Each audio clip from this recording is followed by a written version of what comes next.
Hello viewers, આજે આપણે જોઈએ જઠર ગ્રંથિ. એના વિશે આપણે માહિતી મેળવીએ. પાચન માર્ગ જેમાંથી ખોરાક પસાર થાય, આ ખોરાકના પાચન માટે વિવિધ પાચક ગ્રંથિ જવાબદાર છે. આવી એક ગ્રંથિ વિશે આપણે માહિતી મેળવેલી, લાળ ગ્રંથિ. બીજી ગ્રંથિ છે એ જઠર ગ્રંથિ. જઠર ગ્રંથિ ક્યાં આવેલી હોય, એનું સ્થાન શું છે? તો કે જઠરના શ્લેષ્મ સ્તરમાં, જઠરની જે દિવાલ છે એમાં સૌથી અંદરનું સ્તર છે એને શ્લેષ્મ સ્તર કહેવાય. 4 સ્તરમાંનું સૌથી અંદરનું સ્તર. તો જઠરના શ્લેષ્મ સ્તરની અંદર જઠર ગ્રંથિ આવેલી હોય. જઠર ગ્રંથિ છે એ બહુકોષીય ગ્રંથિ છે. બહુકોષીય ગ્રંથિ. ગ્રંથિ બે પ્રકારની હોય, બહુકોષી ગ્રંથિ, એક કોષી ગ્રંથિ. એક જ કોષની બનેલી હોય તો એને એક કોષી ગ્રંથિ કહેવાય. બહુકોષી, દાખલા તરીકે પનેથ સેલ એક જ કોષના બનેલા હોય, જે આંતરડામાં આવેલા હોય. તો જઠર ગ્રંથિ છે એ બહુકોષીય ગ્રંથિ છે. જઠર ગ્રંથિના કોષની વાત કરીએ તો એમાં જુદા જુદા 4 પ્રકારના કોષ હોય.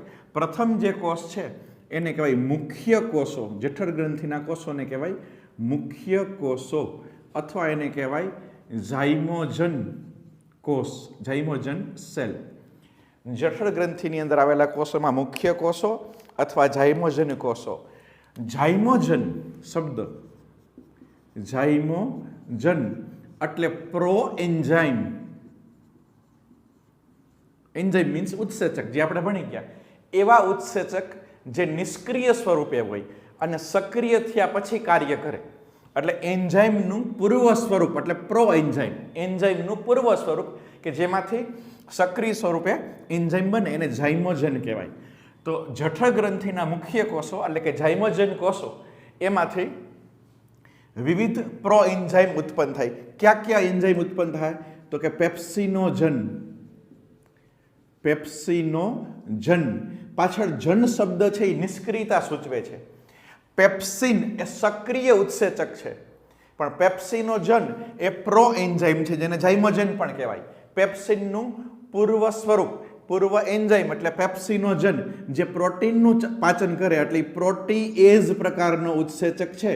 જે આપણે શીખી ગયા બાયોમોલેક્યુલ્સની અંદર કે પાછળ એઝ પ્રત્યે આવે ઉત્સેચકમાં. પ્રોટીએઝ એટલે પ્રોટીનનું પાચન કરે, લાઇપેઝ તો લિપિડનું પાચન કરે, ન્યુક્લિએઝ તો ન્યુક્લિક એસિડનું પાચન કરે.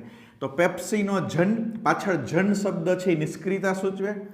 એ પેપ્સિનનું પૂર્વ સ્વરૂપ છે, જે પ્રોટીએઝ પ્રકારનો ઉત્સેચક છે, એટલે કે જઠરમાંથી ઉત્પન્ન થતો પ્રોટીનનું પાચન કરતો ઉત્સેચક.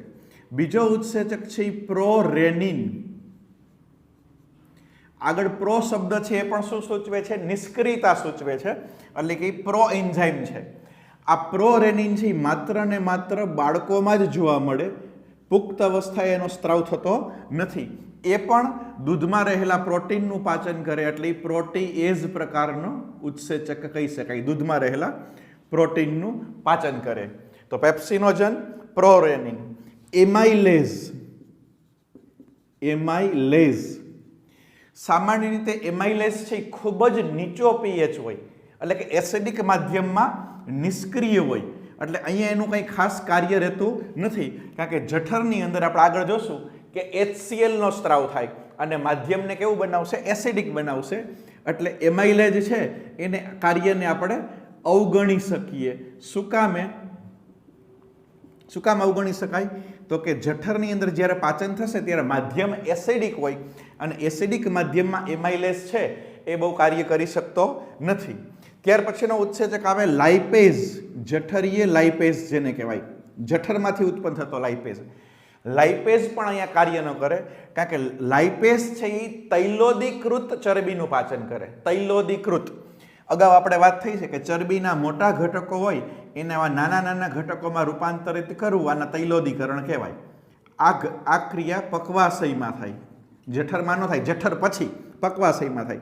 ચરબીના મોટાનું નાના નાના બિંદુ સ્વરૂપે રૂપાંતર કરવું એને તૈલોદીકરણ કહેવાય. આ પ્રક્રિયાને શું કહેવાય? તૈલોદીકરણ. આ ભૌતિક પાચન છે, ટુકડા કરવા. આ ચરબી છે, આ ચરબી છે, આ શું છે? ચરબી. તો આ ચરબી જ છે. એટલે ભૌતિક ટુકડા થયા. ભાખરીનો ભૂકો કરો તો એ ભૌતિક પાચન થયું, તો એક ભૌતિક પાચન થયું. તો લાઇપેઝ આનું પાચન કરી શકે, આનું પાચન ન કરી શકે. એટલે કે જેનું તૈલોદીકરણ થઈ ગયું હોય એનું જ પાચન લાઇપેઝ દ્વારા થાય. પણ અહીંયા તો શું છે, તો કે આ તૈલોદીકરણની ક્રિયા તો જઠર પછી પક્વાશયમાં થશે. આ તો જઠર છે, તો લાઇપેઝ છે એ માત્ર 1% ચરબીનું જ પાચન અહીંયા કરી શકે, કારણ કે એટલી જ ચરબી છે એ તૈલોદીકૃત હોય એમ કહી શકાય. તો જઠર ગ્રંથિના મુખ્ય કોષો અથવા ઝાઇમોજન કોષો, જ્યાં ઝાઇમોજન એટલે પ્રો એન્ઝાઇમ એટલે કે નિષ્ક્રિય સ્વરૂપે ઉત્પન્ન થતો ઉત્સેચક, એમાં પેપ્સિનોજન જે પ્રોટીનનું પાચન કરે એટલે પ્રોટીએઝ કહેવાય. પ્રોરેનિન માત્ર બાળકોમાં જ હોય, જે દૂધની અંદર બાળક જે દૂધ પીએ દૂધમાં રહેલા પ્રોટીનનું પાચન કરે એટલે એ પણ પ્રોટીએઝ કહેવાય. એમાઇલેઝ એને અવગણી શકાય, શું કામ? તો કે એસિડિક માધ્યમમાં કાર્ય કરી શકતો નથી. અને લાઇપેઝ છે એ પણ માત્ર 1% ચરબીનું જ જઠરમાં પાચન કરી શકે, કારણ કે એનું તૈલોદીકરણ થયેલું હોય નહીં. જઠર ગ્રંથિના બીજા કોષો છે એને કહેવાય ઓક્ઝેન્ટિક કોષો. ઓક્ઝેન્ટિક કોષ અથવા એને કહેવાય ભીતીય કોષ. ઓક્ઝેન્ટિક કોષ અથવા ભીતીય કોષ. ઓક્ઝેન્ટિક કોષ એટલા માટે કહેવાય કે ઇયોસિનથી અભિરંજિત થાય. ઇયોસિનથી અભિરંજિત Hey થાય. there. Subscribe to my channel and એટલા also માટે press this bell icon. ઓક્ઝેન્ટિક કોષ કહેવાય. અને એનું કાર્ય HCl નો સ્ત્રાવ કરે. શેનો સ્ત્રાવ કરશે? HCl નો સ્ત્રાવ કરે. અને એટલા માટે જ જઠર ગ્રંથિમાંથી જે આ બધા કોષો ભેગા મળીને જે સ્ત્રાવ બનાવે જઠર રસ, એ કેવો હશે? એસિડિક છે. જઠરની અંદર માધ્યમ કેવું થાય? એસિડિક, કારણ કે એમાં હાઇડ્રોક્લોરિક એસિડનો સ્ત્રાવ થયેલો હોય એટલા માટે. આ ઉપરાંત ઓક્ઝેન્ટિક કોષોની અંદર CIF જેને કહેવાય Castle, Castle intrinsic factor, CIF Castle intrinsic factor, જે વિટામિન B12 નું શોષણ કરે. આપણે વિટામિન B12 લઈએ આપણા ખોરાકમાં હોઈએ તો એ પાછું આપણા અન્નમાર્ગમાંથી રુધિરમાં એનું જે શોષણ થાય વિટામિન B12 નું, એ કોના દ્વારા થાય? CIF કેસલ ઇન્સ્ટ્રિક ફેક્ટર, એના દ્વારા થાય. ત્રીજા પ્રકારના કોષો છે એને કહેવાય ગોબલેટ સેલ. ગોબલેટ સેલ જે શ્લેષ્મ સ્ત્રાવી કોષ છે. શ્લેષ્મ સ્ત્રાવી કોષ નામ એ જ એનું કાર્ય છે. શેનો સ્ત્રાવ કરશે? તો કે શ્લેષ્મનો સ્ત્રાવ કરે. શ્લેષ્મનો સ્ત્રાવ કરતા કોષો એટલે શ્લેષ્મ સ્ત્રાવી કોષો. અને ચોથા પ્રકારના કોષો છે જે આમાં આવેલા હોય એને કહેવાય MNC મ્યુકસ, મ્યુકસ નેક સેલ. MNC મ્યુકસ નેક સેલ જે બેઝિક MNC શું કરશે? બેઝિક શ્લેષ્મનો સ્ત્રાવ કરે. એ પણ શ્લેષ્મનો સ્ત્રાવ કરે, પરંતુ બેઝિક શ્લેષ્મનો સ્ત્રાવ. તો જઠર ગ્રંથિ જે જઠરના શ્લેષ્મ સ્તરમાં હોય એ બહુકોષીય ગ્રંથિ છે. એમાં 4 પ્રકારના કોષો, મુખ્ય કોષો, ઓક્ઝેન્ટિક કોષો, ગોબલેટ સેલ અને MNC. મુખ્ય કોષોને ઝાઇમોજન કોષો પણ કહેવાય, એ આટલા ઉત્સેચકોનો સ્ત્રાવ કરે. ઓક્ઝેન્ટિક કોષો છે એને ભીતીય કોષ પણ કહેવાય. ઇયોસિન ભીતીય કોષો એના સ્થાન પ્રમાણે ઇયોસિનથી અભિરંજિત થાય એટલે ઓક્ઝેન્ટિક સેલ, અને એ HCl નો સ્ત્રાવ કરે, હાઇડ્રોક્લોરિક એસિડનો. ઉપરાંત CIF એમાં રહેલ કેસલ ઇન્સ્ટ્રિક ફેક્ટર એ વિટામિન B12 ના શોષણ માટે ઉપયોગી છે. ગોબલેટ સેલ અને MNC બંને શ્લેષ્મનો સ્ત્રાવ કરે, પણ પર્ટિક્યુલર MNC મ્યુકસ નેક સેલ છે એ બેઝિક શ્લેષ્મનો સ્ત્રાવ કરે. તો આ જઠર ગ્રંથિ. આ ઉપરાંત નિજઠર એટલે જઠરનો જે અંતિમ ભાગ છે, જઠરનો અંતિમ ભાગ, જે જઠરનો છેડો જે પક્વાશય સાથે જોડાયેલો છે, ત્યાં નિજઠર ગ્રંથિ આવેલી હોય. ત્યાં શું આવેલું હોય? નિજઠર ગ્રંથિ. નિજઠર ગ્રંથિ અથવા જેને કહેવાય પાઇલોરિક ગ્લેન્ડ અથવા તો ગ્રંથિ. પાઇલોરિક ગ્રંથિ ક્યાં આવેલી હોય? નિજઠર જઠરના અંતિમ ભાગમાં ની જઠરમાં, તો એને ની જઠરીય ગ્રંથિ અથવા તો પાયલોરિક ગ્રંથિ કહેવાય. એમાં 3 પ્રકારના કોષો હોય. પહેલા પ્રકારના કોષો હોય એને કહેવાય આલ્ફા કોષો.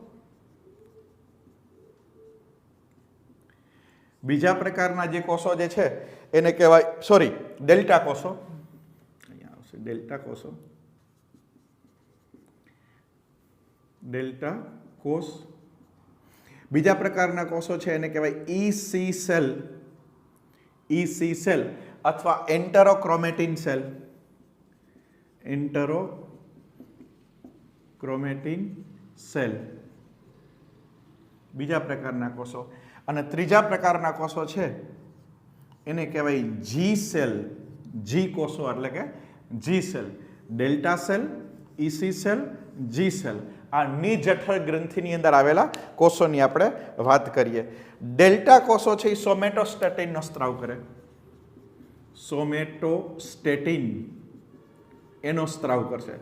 સોમેટોસ્ટેટિન શું કરશે તો કે પાચન માર્ગના